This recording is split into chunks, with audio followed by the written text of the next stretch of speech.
We are all slaves to our senses, slaves to our own minds, conscious and subconscious. The reason why a criminal is not because he desires to be one, but because he has not his mind under control and is therefore a slave to his own conscious and subconscious mind and to the mind of everybody else. He must follow the dominant trend of his own mind.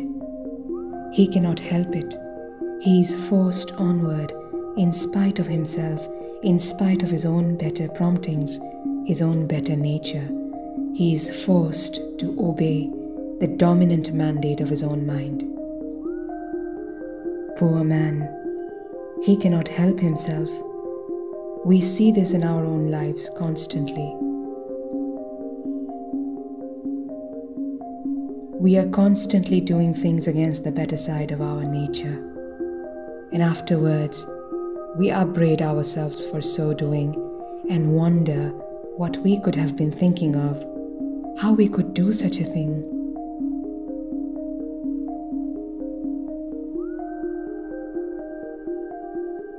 Yet, again and again we do it, and again we suffer for it and upbraid ourselves.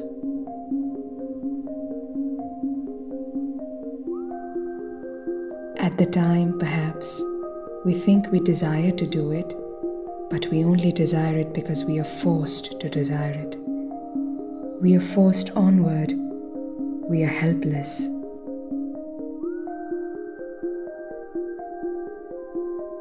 We are all slaves to our own and to everybody else's mind. Whether we are good or bad, that makes no difference.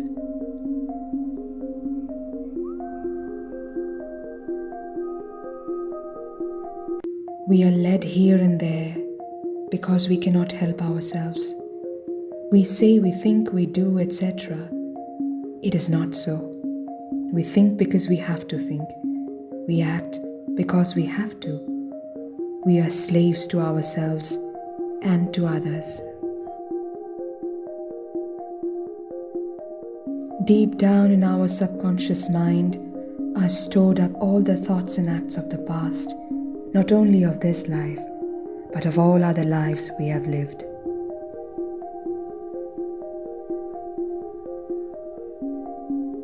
This great boundless ocean of subjective mind is full of all the thoughts and actions of the past.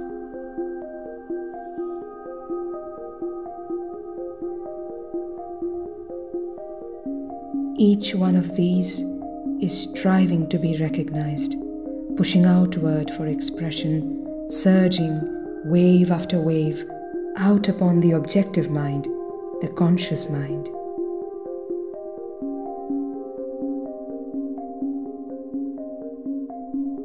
These thoughts, the stored up energy, we take for natural desires, talents, etc.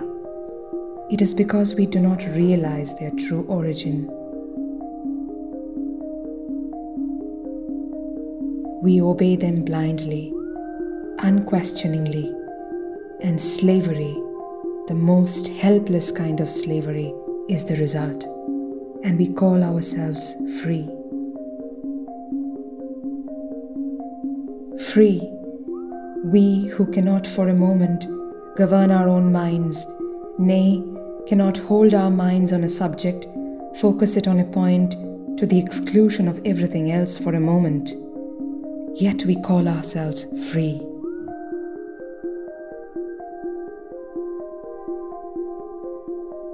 Think of it. We cannot do as we know we ought to do, even for a very short space of time. Some sense desire will crop up, and immediately we obey it.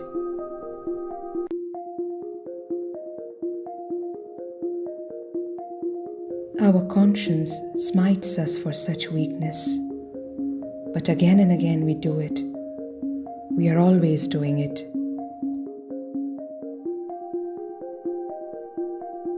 We cannot live up to a high standard of life, try as we will. The ghosts of past thoughts, past lives hold us down. All the misery of the world is caused by this slavery to the senses.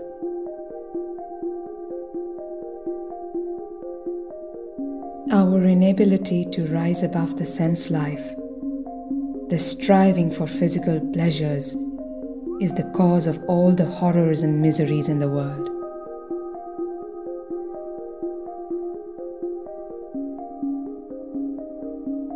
It is the science of psychology that teaches us to hold in check the wild gyrations of the mind, place it under the control of the will, and thus free ourselves from its tyrannous mandates.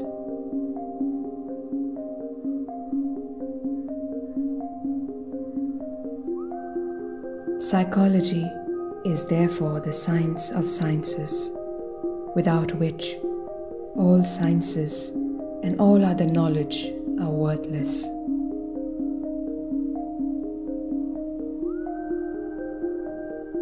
The mind uncontrolled and unguided will drag us down, down forever, rend us, kill us, and the mind controlled and guided will save us, free us, so it must be controlled.